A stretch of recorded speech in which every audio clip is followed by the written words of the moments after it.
Bate-bola. Oferecimento Correios, patrocinador oficial do tênis do Brasil. ASICS, Sound Mind, Sound Body.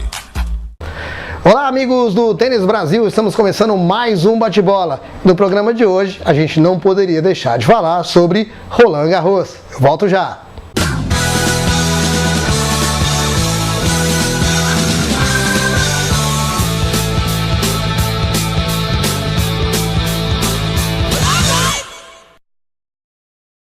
No programa de hoje você vai curtir um pouco de história, é isso mesmo. Você vai saber como surgiu o tênis e como é que Roland Garros apareceu nessa história. Por que Roland Garros se chama Roland Garros? Você sabe?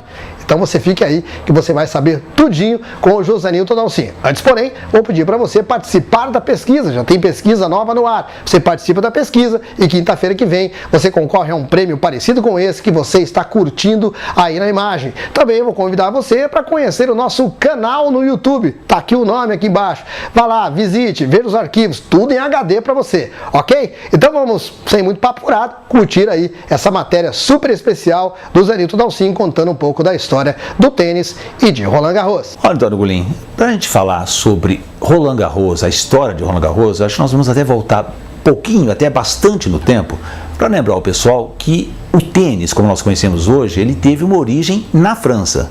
A gente fala muito que o tênis surgiu na Inglaterra, em 1873, que o Wimbledon é o começo de tudo, é verdade. Com tênis, como é a gente jogado hoje, o tênis moderno. Porém, toda a iniciação do tênis está lá atrás, século XII, quando a França cria o jeu de paume. É um esporte que surgiu nos monastérios, entre os católicos da França.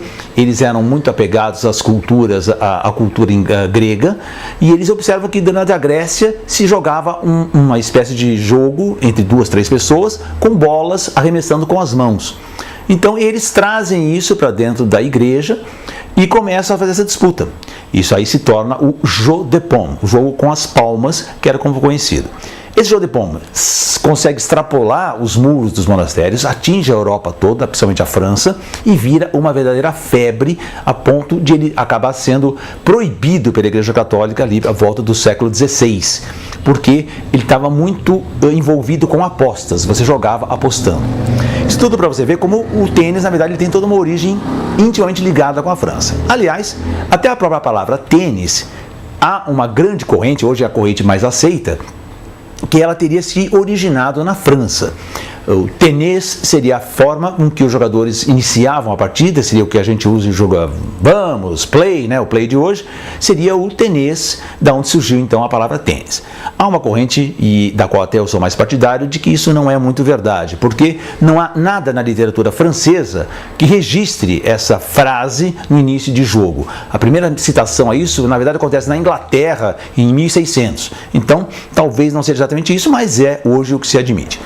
O que aconteceu então depois?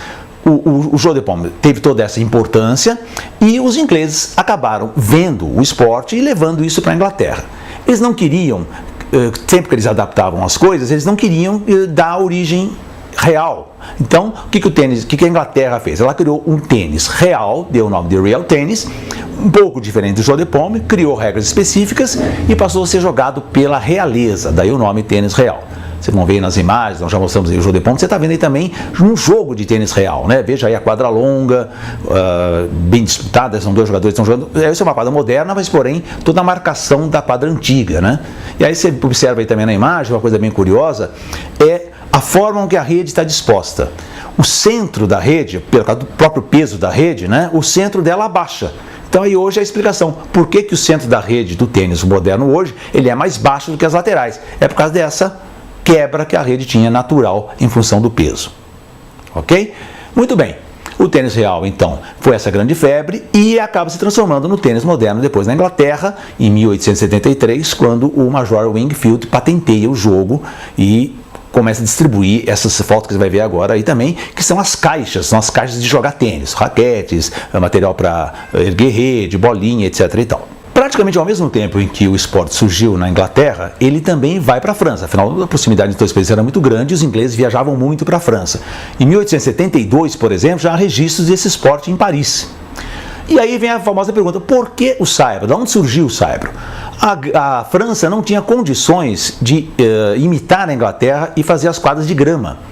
Quando nós voltamos lá no Jeu de Paume, ele já era jogado em quadras de terra batida, né? Como seria a nossa várzea aqui, o nosso terrão, né? Então isso também acontece quando o tênis chega lá. Ele acaba sendo jogado. E existe uma coisa bem curiosa, em Côte d'Azur, que é um dos lugares que o tênis mais se desenvolveu no comecinho, ele era jogado na praia, na areia da praia. Compactava a areia e você jogava o tênis sobre isso. Então daí é que surgiu a quadra de saibro, a famosa quadra de saibro francesa. Por isso mesmo, nós vamos ver que o saibro na França acaba se tornando uma exceção ao resto do que se jogava nessa era mais amadora, a era antiga do tênis. Enquanto nos Estados Unidos, na Inglaterra, na Austrália, quase toda a Europa se jogava na quadra de grama, a quadra original, na França, na Espanha, na Itália principalmente, se aderiu à quadra de saibro. Então veja que coisa curiosa, até pelo menos a 1974, quando o US Open mudou pela primeira vez seu piso, saiu da grama e foi para a terra, até lá, o saibro é que era a exceção ao circuito. E não hoje como nós vemos, era muito mais difícil. Então você tinha todo o circuito de grama para você fazer os grandes slams e uma exceção que era a grande dificuldade de todo tenista, ganhar Roland Garros. Então vem a pergunta, como e quando surgiu o Roland Garros? Isso tem muito a ver com a era de ouro do tênis francês, que começa na década de 1920, com o grande nome, Suzanne Lenglen. Essa mulher foi tão importante que foi ela responsável, na verdade, pela criação da sede atual de Wimbledon. Ela era tão importante, tão famosa, que o Wimbledon teve que ampliar a sua sede para suportar o público que vinha assistir ela jogar. E ela, então, obviamente, teve uma importância muito grande para o tênis francês também. Ao mesmo tempo, surgia na França os mosqueteiros, né, os famosos René Lacoste, Jean Borrotrat, que trouxeram o tênis francês num outro nível internacional. O que é o grande momento desse aí? Em 1925, o campeonato nacional francês finalmente aceitou os estrangeiros. Então, em 1925 é criado o que até hoje é o nome oficial de Roland Garros, os campeonatos internacionais da França. A partir daí, o tênis francês começa a ter o grande sonho de ganhar a Copa Davis.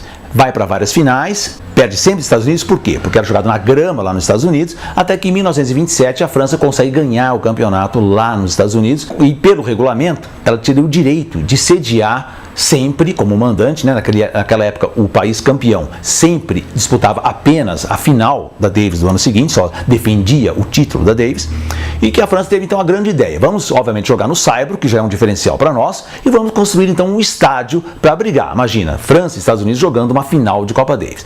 Em 1928 então se ergue o Stade de France, que acaba num terreno cedido pela Prefeitura de Paris, com uma única exigência: temos que dar a esse estádio o nome de Roland Garros. Por que Roland Garros? Quem foi esse tenista? Não, Roland Garros não foi tênis, embora ele tenha praticado tênis na época dele de faculdade. Roland Garros, na verdade, foi um aviador, um grande aviador francês. Primeiro ele se apaixonou pela aviação, uma coisa bem curiosa. O primeiro modelo de avião que ele pilota, você está vendo na imagem, é o Demoiselle, do Santos Dumont, do nosso Santos Dumont. E ele foi um aviador que gostava muito da parte, inclusive, esportiva da aviação. Inclusive esteve no Brasil em 1912, ele deu uma aula de aviação aqui no Brasil e foi o primeiro homem a fazer a travessia São Paulo-Santos, São Paulo, que aliás na época valia dinheiro, o Roland Garros ganhou dinheiro por fazer isso aqui no Brasil. Como um grande aviador, ele é convocado para a guerra, para a Primeira Grande Guerra Mundial, que começa em 1914, e ele chefia várias das operações aéreas da França. Em 1916 ele é preso pelos alemães, consegue fugir e com isso ele volta à França como herói nacional em 1918 e novamente se integra à guerra, porque a guerra ainda estava em andamento. Só que ele é abatido no ar e morre em 5 de outubro de 1918. Obviamente ele vira então um grande herói nacional e nós estamos falando de 1925, 7 anos logo depois do final da guerra, ainda aquilo estava muito quente no sangue dos franceses, dos europeus, então a Prefeitura de Paris autoriza a criação do estádio desde que o nome desse aviador, Roland Garros, fosse dado ao estádio. Roland Garros foi ganhando prestígio ao longo dos anos. Ele sempre foi considerado um grande slam inferior ao Wimbledon e aos Estados Unidos, né, que eram os grandes torneios, o Wimbledon pela tradição, os Estados Unidos pelo poder econômico que o país representava.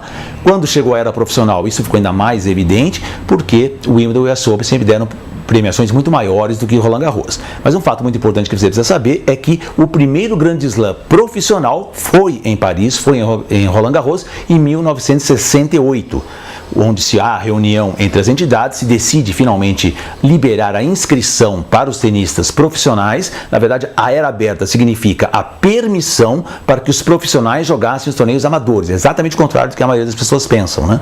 Então, foi dada essa autorização e o primeiro grande torneio que se faz isso, se começa na Inglaterra, uns torneios menores de teste, mas o grande torneio que recebe profissionais em 1968 é Roland Garros. Então está aí, acho que essa é a grande história do torneio da França, o aberto da França, Roland Garros. Hoje, como eu disse, o nome continua sendo oficialmente o Internacional da França, mas até o logo aderiu ao nome oficial do torneio que é Roland Garros. Nós ainda vamos contar muita curiosidade para vocês do torneio francês nos nossos próximos programas.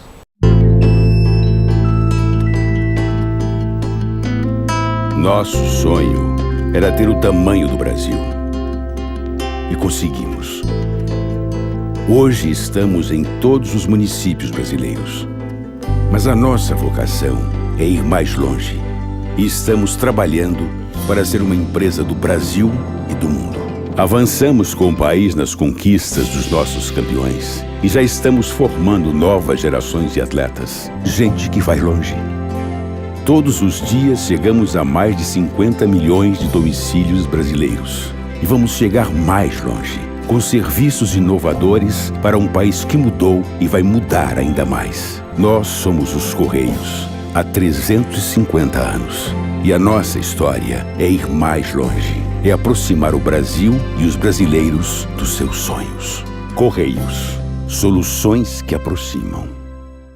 Muito bem, estamos encerrando o programa de hoje. Espero que você tenha curtido aí essas curiosidades sobre como surgiu o Roland Garros. Quinta-feira que vem nós vamos trazer coisas atuais para você sobre o torneio. Vamos ver quem são os favoritos, enfim, o que mudou no torneio para esse ano. Quinta-feira que vem eu espero você para curtir mais um bate-bola aqui com a gente do Tênis Brasil. Bate-bola. Oferecimento Correios, patrocinador oficial do Tênis do Brasil. ASICS, Sound Mind, Sound Body.